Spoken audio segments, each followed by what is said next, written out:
반갑습니다. 요수아 강의 10번째 시간입니다. 저번 시간에 우리는 이스라엘이 여리고성에서 완전한 승리를 거둔 이후에 여리고성과 비교해서 훨씬 작은 소규모 이 사이즈밖에 안 되는 아이성에서는 실패를 경험한 그 이유에 대하여 말씀을 상고해 보았습니다. 오늘 말씀에는 요수아가 아이성 실패의 원인이 이제 아간의 범죄임을 알게 되었고 하나님의 명령대로 아주 재빠르게 순종하죠. 그 덕분에 하나님은 아이성을 정복하는 방법을 알려주셨습니다. 이런 생각이 들었습니다. 만약 이스라엘 백성들에게 이 여호수아라는 사람이 없었다면 아마 그들은 아직까지 왜 자신들이 아이성에서 패배했는지 그 원인조차 알지 못하고 백성들의 마음은 이리저리 아마 갈라졌을 것입니다.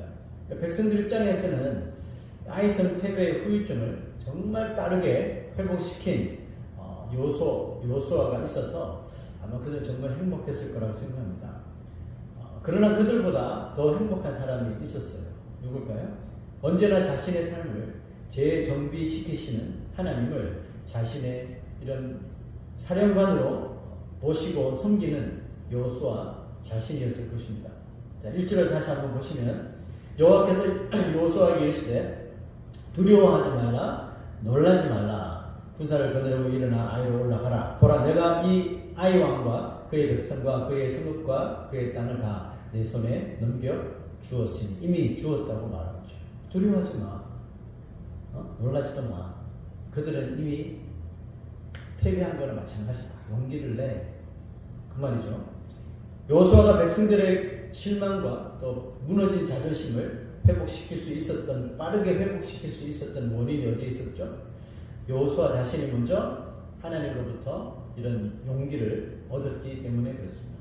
회복받은 사람이 회복시킬 수가 있습니다. 자기는 지금 극심한 슬럼프에 빠져 있는데 누구를 건질 수가 있습니까? 못하는 거죠. 오늘 불렀던 찬송에 이런 가사가 있었죠. 나의 갈 길 다 가도록 예수 인도하시니 언제요? 어려운 일 당할 때나 어려운 일 당할 때도 족하면해 주시고 나는 심히 고단하고 영혼 매우 강하지만 나의 앞에 반석에서 샘물이 나게 하시니 믿습니까?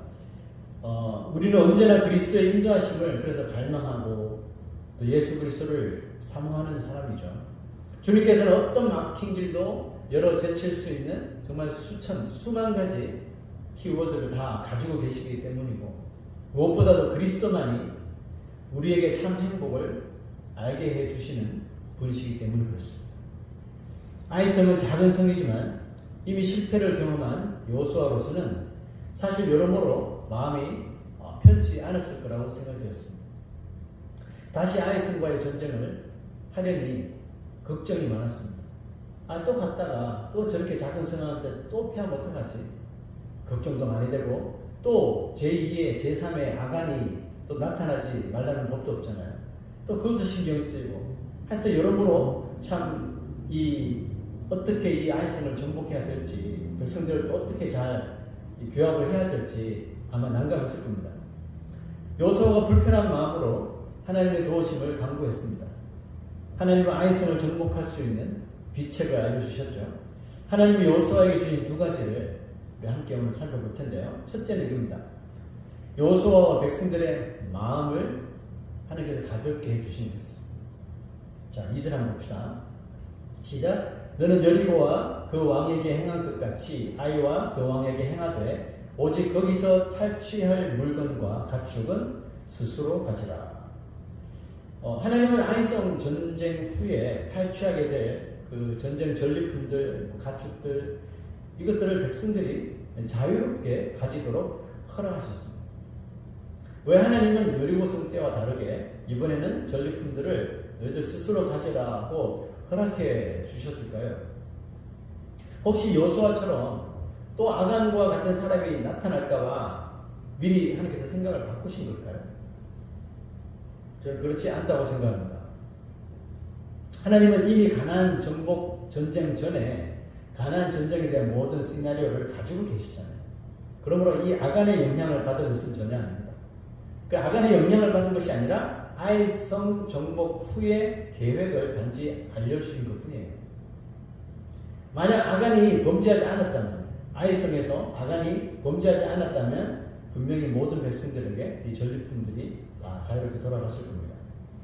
여리고성 전쟁에서 아무것도 취하지 못했으나 아이성 정복 후에는 이 전리품을 자유로이 취할 수 있는 혜택을 주신 그 사실을 통해 배울 수 있는 영적 교훈이 하나 있습니다. 그게 뭘까요? 처음 것을 하나님께 온전히 드릴 때 하나님은 나머지 것들을 자유롭게 취할 수 있도록 하신다 하는 겁니다.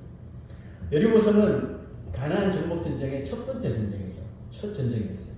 하나님이 여리고성에서 취한 전리품을 모두 하나님께 바치도록 하신 것은 처음 것을 하나님의 것으로 여기는 믿음을 가져라는 겁니다. 그 믿음으로 인하여 나머지 가나안 전쟁도 정복 전쟁도 모두 이기도록 하실 것이며, 그뿐만 아니라 이제는 전리품도 자유롭게 취할 수 있도록 하신다는 거죠. 자, 그러고 보니 아간의 범죄가 우리는 결과를 보니까 너무 이게 좀 안타깝게 느껴지는 거예요. 왜요? 물질에 대한 욕심을, 그 순간 물질에 대한 욕심을 버렸다면, 아니면 조금만 참았다면 훔치지 않아도 이 전리품들을 자유롭게 얻을 수가 있었을 텐데, 참 우리 인간이 그래요. 결과를 보면 내가 왜 그런 생각했지? 내가 왜 그런 행동을 했지? 나중에서 후회를 하게 되죠. 처음 것은 하나님의 것이라는 이 원리는 그래서 우리의 신앙에 아주 큰 영향을 끼친다는 것을 우리가 항상 명심해야 합니다. 처음 것을 먼저 하나님 앞에 드린다는 의미가 뭘까요? 그래서 모든 것이 하나님으로부터 나오고 모든 것이 하나님의 것이라는 것을 인정한다는 믿음이죠. 하나님이 우리에게 주시는 것 가운데 더럽고 여러분 부패한 것이 있습니까? 생각해보세요. 하나님이 우리한테 프로바이드 하시는 것 중에 이렇게 부패하고 더러운 것이 있어요? 없죠. 하나님은 우리에게 가장 베스트를 주시고 그것은 모두 하나님의 것이니 하나님이 거룩하심으로 그것 또한 거룩한 것이죠. 그런데 우리에게는 그 거룩한 것을 더럽힐 수 있는 능력이 있습니다. 참 나쁜 능력이죠. 없어도 되는 능력인데 우리 그 능력을 가지고 있어요. 그 능력이 어디서 나올까요? 바로 우리 마음의 탐심에서부터 형성되는 것입니다. 하나님이 우리에게 돈을 주셔서 그것을 하나님의 뜻에 맞게 사용한다면 still 그것은 거룩한 돈이 됩니다. 그런데 만약 우리가 처음 끝까지 욕심을 내서 내가 땀 흘려 벌었으면 내 거지. 처음 끝까지 욕심을 내서 아간처럼 거기에 만약에 손을 댄다면 하나님 닮은 거룩함을 잃어버리게 되겠죠. 순간적으로. 거룩함을 잃어버린 신자의 삶이 과연 올바른 길로 나아갈 수 있겠습니까? 자, 이것이 이스라엘 백성들이 너무나도 쉬워 보이는 아이성에서 실패했던 이유거든요. 거룩함을 잃어버린 신자는 하나님과 관계없는 삶을 살려고 하기 때문에 나 혼자서도 잘할 수 있을 것 같은 이 아이성과 같은 문제에서도 무너져버리고 실패하고 좌절하게 되는 겁니다. 아간의 범죄에 진노하신 하나님이 여호수아에게 명령하신 것이 있었습니다. 자, 7장 13절을 다시 한번 봅시다. 시작. 너는 일어나서 백성을 거룩하게 하여 이르기를 너희는 내일을 위하여 스스로 거룩하게 하라. Consecrate yourselves in preparation for tomorrow.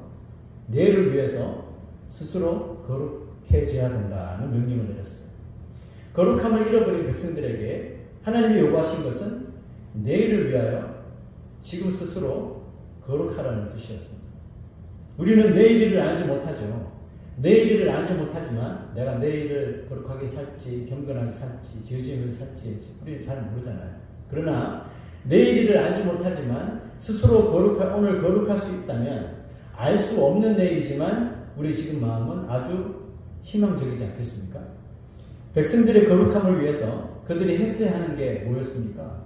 아간이 훔친 것들을 모두 진멸하는 것으로서 다시 거룩한 삶을 살아가게 된다는 거였죠. 하나님께 이 말씀을 들은 여호수아와 그 백성들의 마음이 저는 그렇게 느꼈어요. 얼마나 가벼워졌을까. 이 문제를 해결할 수 있는 키를 얻었으니까 또 그 문제를 해결해 버렸으니까 이제 얼마나 마음이 편안해졌을까, 가벼워졌을까 이런 느낌이 들었어요. 무거운 짐을 벗은 백성들이 아이성과의 2차 전쟁을 앞두고 사기가 충천할 수밖에 없겠죠. 여러분, 이 세상에서 가장 귀한 친구는 누굽니까? 나의 죄를 대신 져주는 사람이겠죠. 거기다가 나의 죄를 위해서 스스로 희생하는 친구가 있다면 그 친구는 누구와도 바꿀 수 없겠죠. 근데 성경은 그 친구가 바로 예수 그리스도라고 말씀하고 있습니다. 그러므로 예수님이 없이는 우리 마음은 상대적으로 어떻게 된다는 거죠? 날마다 죄의 무게 때문에 무거울 수밖에 없게 되는 겁니다. 비록 우리는 내일을 미리 내다보지 못하지만 내일의 거룩하고 내일의 경건하고 복된 삶을 위하여 언제나 오늘 지금 이 시간 거룩한 삶을 추구해야 하는 것입니다. 이게 지금 하나님께서 명령하시는 거예요. 너희들 내일부터 거룩하게 해. 이렇게 안 하잖아요. 내일을 위하여 지금 죄를 회개하는 거죠. 내일을 위하여 지금 거룩하고 성결하게 되어라. 이 말씀이십니다. 내일을 거룩하고 정말 복된 삶을 위하여 우리가 먼저 해야 될 것이 뭘까요? 이스라엘 백성들이 아간의 모든 것들을 제하해버린 것처럼 우리 마음에 정말 불일듯 일어나는 우리 인간의 욕심과 교만을 성령 안에서 하나하나 제거하는 것입니다. 그로 인해 날마다 가벼운 마음으로 마치 사슴처럼 목자가 인도하시는 푸른 초장을 열심히 뛰어다니는 저 여러분들이 되시기를 주의 이름으로 축원합니다. 두 번째 우리 살펴볼 것은 이제 제2차 아이성 전쟁에 필요한 실전을 위한 전쟁 그 시나리오를 하나님께서 알려주셨어요. 그 다음 구절 보시죠. 시작. 너는 아이성 뒤에 복병을 둘지니라 하시니 이에 여호수아가 일어나서 군사와 함께 아이로 올라가려 하여 용사 3만 명을 뽑아 밤에 보내며 정탐꾼들이 이전에 아이성을 정탐했던 사람들이 요청했던 숫자가 몇 명이었죠? 3,000명이었죠. 그러면 지금 10배가 늘어난 숫자입니다. 여호수아는 왜 이렇게 많은 숫자를 매복 이 복병으로 두었을까요? 저는 그렇게 봤습니다. 그것은 아마 처음 아이성을 칠 때 그들이 교만해서 3,000명만 세웠던 것을 회개하는 심정으로 그렇게 했다고 보았습니다. 그리고 저번보다 10배를 동원함으로 아이성 전쟁에 대한 이스라엘의 마음이 아주 절실하고 진지하다는 것을 하나님께 보여주려고 한 것입니다. 신자의 뜻과 마음이 하나님의 마음과 이렇게 다 일치할 때 발생하는 시너지가 있습니다. 그게 뭘까요? 무슨 일을 만나든지 만사형통하리라. 그 노래와 같죠. 그렇게 쉬워 보였던 아이성에서 패배하면서 깨달은 것이 뭡니까? 하나님이 함께 하시지 않을 때 우리의 눈에, 우리의 생각에 전략적으로 너무나도 간단한 일도 꼬인다는 거죠. 꼬이고 문제가 생기고 어려워지더라는 겁니다. 그러나 반대로 하나님이 우리와 함께 동행해 주실 때는 간단하고 쉬워 보이는 일뿐만 아니라 나의 힘으로 감당할 수 없을 것 같은 문제들도 하나님이 딱 동행하시고 개입하시니까 일사천리로 해결이 되는 것을 경험하게 된다는 겁니다. 하나님이 만들어주신 2차 전쟁 시나리오를 보세요. 자, 복병을 다른 곳에 미리 숨겨놓고 나머지 백성들을 여호수아가 데리고 마치 아이성을 처음처럼 공격하는 것처럼 신용을 하는 거죠. 근데 아이성 사람들이 쫓아오면 그냥 도망가는 척을 하는 것이었어요. 근데 하나님의 계획이 얼마나 디테일한지 한번 보세요. 자, 6절 시작. 그들이 나와서 우리를 추격하며 이르기를 그들이 처음과 같이 또 우리 앞에서 도망한다 하고 우리의 유인을 받아 그 성읍에서 멀리 떠날 것이다. 그들이 처음과 같이 우리 앞에서 도망하네? 저것도 별거 아니네? 또 이번에 우리 이기겠는데? 이거였죠. 이런 생각을 할 것이라는 것까지 하나님께서 다 알려주셨어요. 우리가 믿음에 실패하면 마귀는 또 세상은 마치 이 아이성 사람들처럼 우리 하나님의 자녀들을 우습게 봅니다. 깐거죠. 저러면서 뭐 하나님을 믿는다고 어쩌고 저쩌고 아주 우리를 우습게 여기죠. 여러분, 하이에나는 어미와 떨어진 아기 사자를 결코 두려워하지 않습니다. 아무리 걔가 사자지만 어미와 떨어진 아기 사자를 두려워하는 하이에나는 없습니다. 오히려 아기 사자를 고양이 취급하겠죠. 가지고 논다는 뜻입니다. 하나님께서 우리에게 조금만 손을 놓아보면 마귀에게 우리는 아기 사자 같은 존재거든요. 할 수 있는 게 하나도 없어요. 그냥 우리를 가지고 놀 거예요. 근데 하이에나가 아기 사자를 잡으려고 다가올 때 이 아기 사자가 할 수 있는 것은 뭘까요? 한 가지밖에 없죠. 그냥 자기의 생명을 다해서 엄마를 부르는 거죠. 아빠를 부르는 거죠. 엄마 라고 이 울부짖으면 어떻게 될까요? 만약 그 어미 사자가 그 소리를 듣기만 한다면, 들을 수 있는 테리토리 안에만 있었다면 어떻게 할까요? 뭐 손살같이 달려와서 하이에나에 둘러싸인 자기 새끼를 금방 구해야겠죠. 게임이 안 되는 거예요. 비슷한 장면이 오늘 이스라엘 진영에서 일어나고 있습니다. 자, 18절로 한번 봅시다. 시작. 여호와께서 여호수아에게 이르시되 내 손에 잡은 단창을 들어 아이를 가리키라. 내가 이 성읍을 내 손에 넘겨주리라. 자, 여호수아의 이 행동은 무슨 신호죠? 숨어있는 복병들에게, 자, 너희들 차례야 신호입니다. 신호, 시그널이죠. 복병들에게 알리는 신호였습니다. 그런데 이게 다가 아니었어요. 그 이전에 하나님의 계획을 위한 시그널이기도 했습니다. 하나님 뜻대로 합니다. 반찬을 들은 거예요. 물론 이번 전쟁에서 하나님의 여리고 때처럼 어떤 성을 막 무너뜨리시든지 뭐 기적을 만드신 것은 아이스라엘에서 하나도 없습니다. 그죠? 처음부터 끝까지 이스라엘 백성들이 스스로 다 해야 하는 것들 뿐이었어요. 그럼에도 불구하고 이스라엘은 그 콧대 없던 아이성 거민들을 모두 진멸해 버렸습니다. 자, 한번 질문해 볼게요. 이 두 번째 아이성 전쟁에 하나님이 하신 일은 하나도 없으니 이번 전쟁은 이스라엘이 잘 싸워서 이긴 전쟁이죠. 대답하시기가 애매한가요? 물론 그들도 그 계획대로 잘 따랐고 또 잘 싸운 것이 맞습니다. 박수 쳐야 됩니다. 하지만 이 전쟁이 승리할 수 있었던 가장 강력한 한 가지 증거가 있었으니 그것은 바로 여호수아가 단창을 들었다는 겁니다. 그리고 단창을 들었다는 뜻은 이 전쟁의 승패 여부가 우리에게 있는 것이 아니라 바로 하나님께 달려있음을 그가 확신했다는 증거입니다. 더 정확한 증거를 제가 보여드릴게요. 26절로 가봅시다. 시작. 아이 주민들을 진멸하여 바치기까지 여호수아가 단창을 잡아든 손을 거두지 아니하였고, 언제까지요? 아이 손을 완전히 진멸할 때까지 들고 있던 단창을 계속 들고 있다는 겁니다. 여호수아가 단창을 든 것이 그냥 숨어있던 이 매복하고 있던 복병들에게 주는 그냥 사인 정도였다면 그가 단창을 끝까지 들고 있어야 할 이유가 없었겠죠. 쌓이면 주고 그들이 움직이면 내리면 되잖아요. 그런데 끝까지 들고 있었단 말이에요. 뭔가 이상하지 않습니까? 여러분, 여호수아는 왜 단창을 잡아든 손을 이미 복병들이 다 확인하고 행동을 개시했음에도 불구하고 전쟁이 끝날 때까지, 아니 이스라엘이 완전히 승리할 때까지 왜 내리지 않았던 걸까요? 우리는 아마 벌써 답을 알고 있을 거라고 생각이 들어요. 지금으로부터 40여 년 전에 여호수아는 청년이었죠. 청년 여호수아는 아말렉과 전쟁을 하고 있었습니다. 한참 전쟁을 하고 있는 도중 산 위에는 모세와 아론과 훌이 있었죠. 그들이 뭘 하고 있었습니까? 그들은 모세의 팔이 내려가지 않도록 지팡이를 든 손을 양옆에서 붙들고 있었습니다. 자, 여러분, 이때 여호수아는 밑에서 열심히 아말렉과 싸움을 하고 있었어요.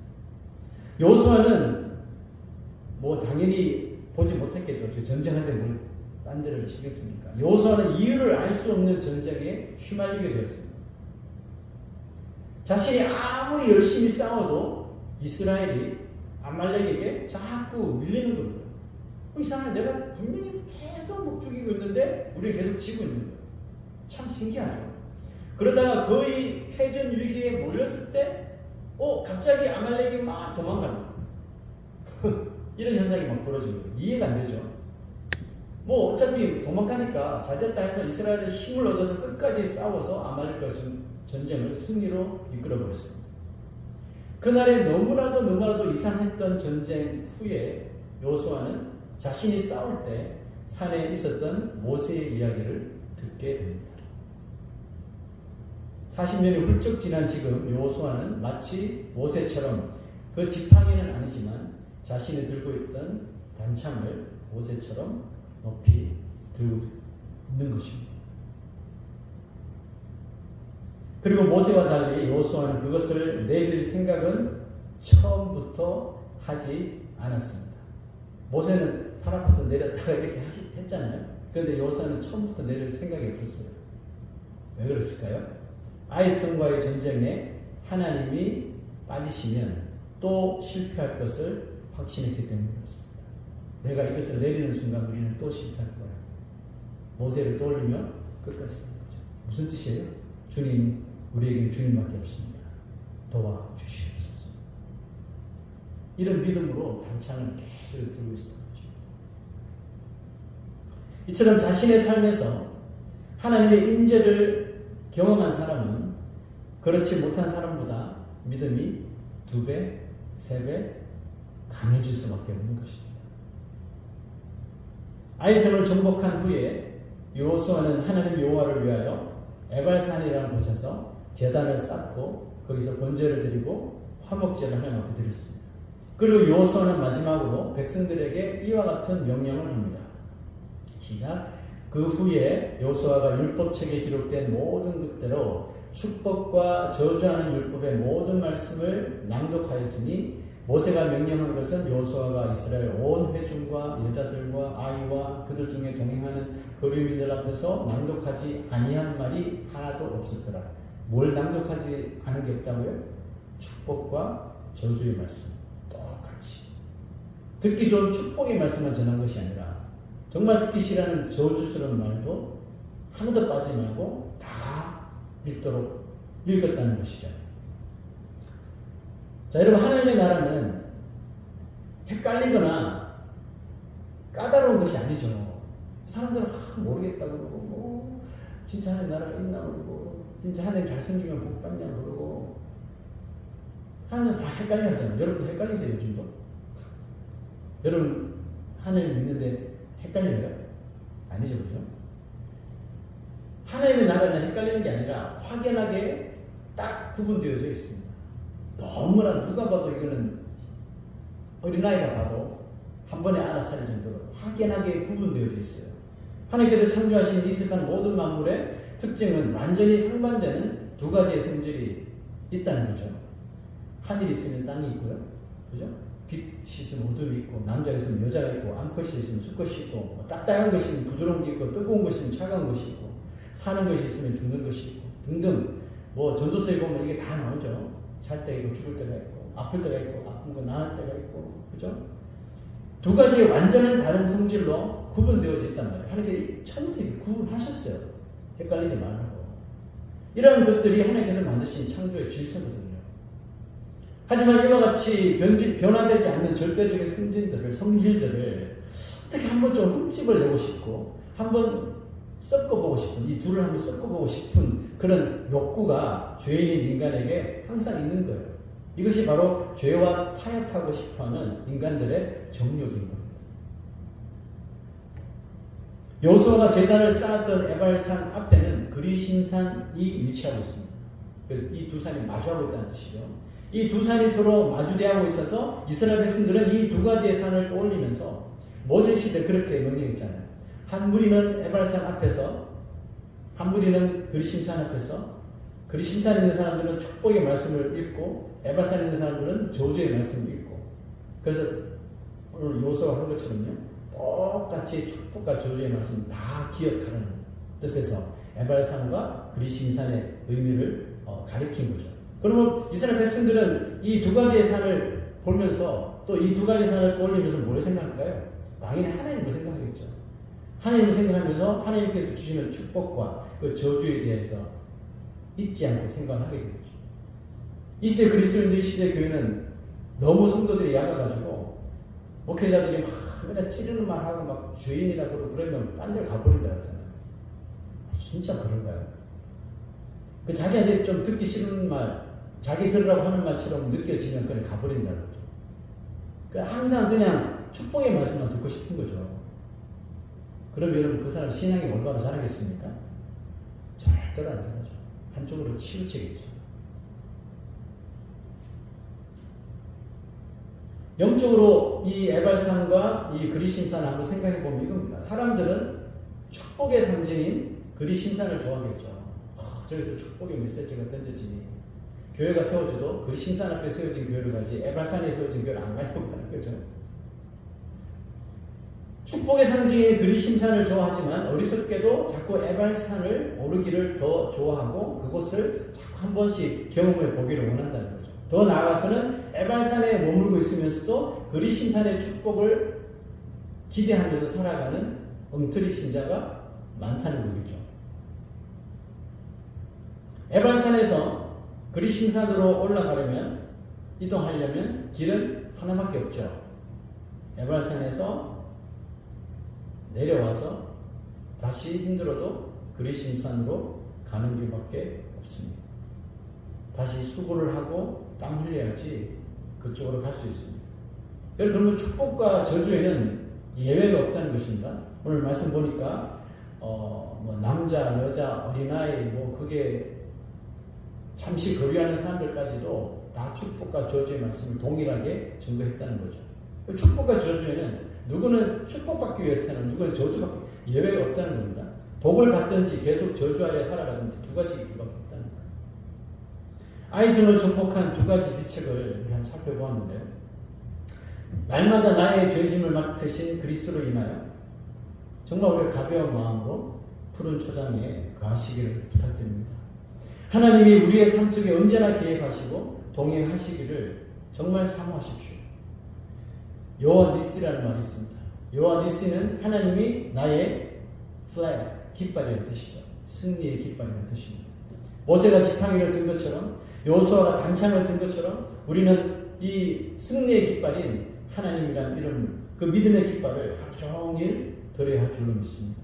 우리를 우습게 보고 우리를 깔보던 악한 마귀와 악한 세상은 하나님의 그 승리의 깃발을 보고 보자마자 분명히 도망치게 될 것입니다.